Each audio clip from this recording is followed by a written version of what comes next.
الحمد لله والصلاة والسلام على من لا نبي بعده. فسلام الله عليكم ورحمة الله تعالى وبركاته. ومركلي بلاشينا الله درتيس إذن جعل وحنا لك رجينا إنه كل ميو جندي الفردوس الأعلى إن شاء الله. وحنا لكن كسو قد منين حديث كيني طبنات أدو إله قدره وحنا هركا قسو هذا الحديث كيني سقالات حديث كيني طبنات وحقو لكم يا سيدتان عن أبي هريرة رضي الله عنه قال رسول الله صلى الله عليه وسلم إن الله طيب لا يقبل إلا طيبا وإن الله أمر المؤمنين بما أمر به المرسلين فقال تعالى يا أيها الرسل كلوا من الطيبات واعملوا صالحا وقال تعالى يا أيها الذين آمنوا كلوا من طيبات ما رزقناكم ثم ذكر الرجل يطيل السفر أشعث أغبر يمد يديه إلى السماء يا ربي يا ربي ومطعمه حرام ومشربه حرام وملبسه حرام وغذي بالحرام فأنى يستجاب له رواه مسلم.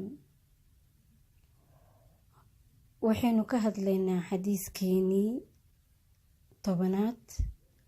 xadiiskan waxa uu la macno yahay waxa la wada faray nabiyada iyo muslimiinta ayuu ka hadlayaa.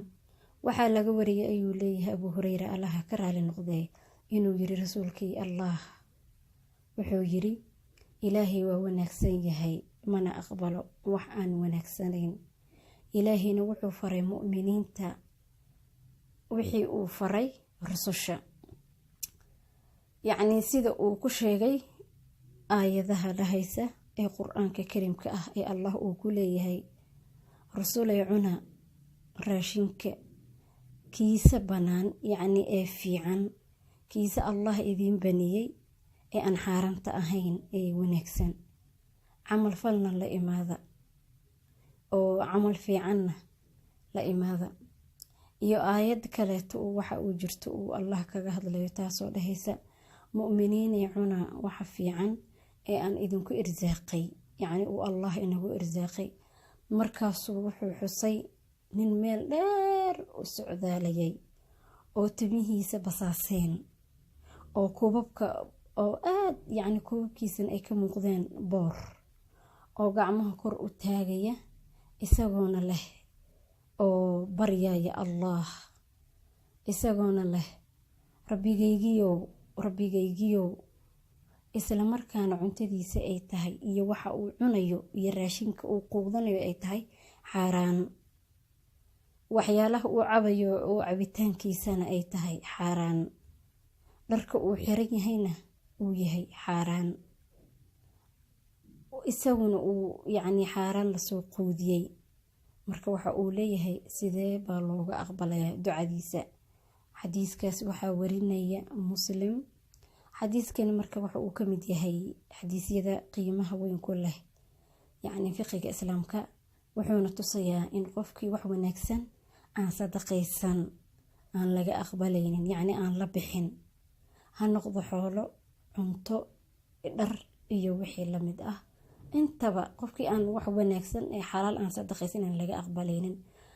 marka waxa aanu isaga naftiisa qofkaas aan u qaadanaynin yaanu sadaqa u la bixin wax isaguba aan u cuntamaynin oo isaguba nafsadiisa aan la jeclayn yaanu waxaan wanaagsan in aanu sadaqa u la bixin.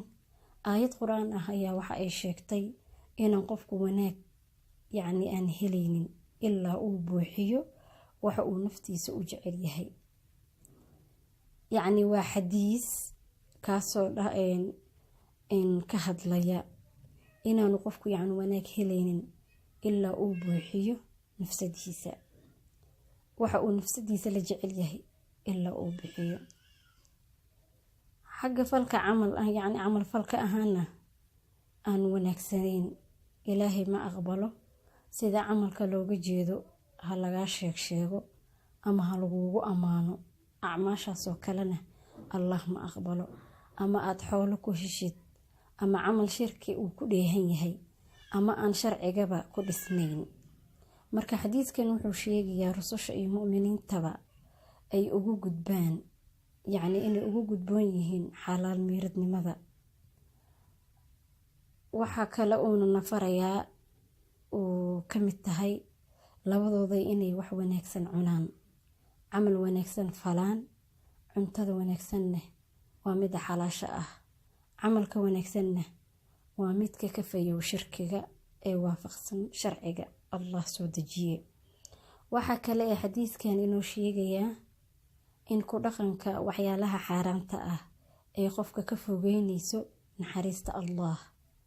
maxaa yeelay qofkii socotada ahaa ee safarku yacni tabaaleeyay wuxuu mudan yahay naxariis oo yacni qof ka mudan inay jirin. haddiise uu yahay xaaraan quute, qofkaasi maxay noqon kartaa? yacni waxay ku tusinaysaa qofkaas inaan xaq u lahayn in la aqbalo ducadiisa ilaa uu ka toobad keeno oo uu ilaahay u noqdo. faa'iidooyinka marka waxaa noqon karaa xadiiskan faa'iidooyin taasoo aan ka faa'iidi karno. waxaa ka mid ah inaan ilaahay aqbalaynin camal xun. waxaan kaloo ka faa'iidi karnaa in qofku sadaqaysto waxyaalaha wanaagsan ee uu jecel yahay isagu nafsadiisa. waxaan kaloo ka faa'iidi karaa in ku dhaqanka xaaraanta qofka ay ka fogeyso Allah subxaanahu wa tacaala. marka intaas ayaynu ku soo koobaynaa xadiiskeenii 10aad. inta aynu ka gaarayna xadiiskeenii 11aad waa walaashiin oo Allah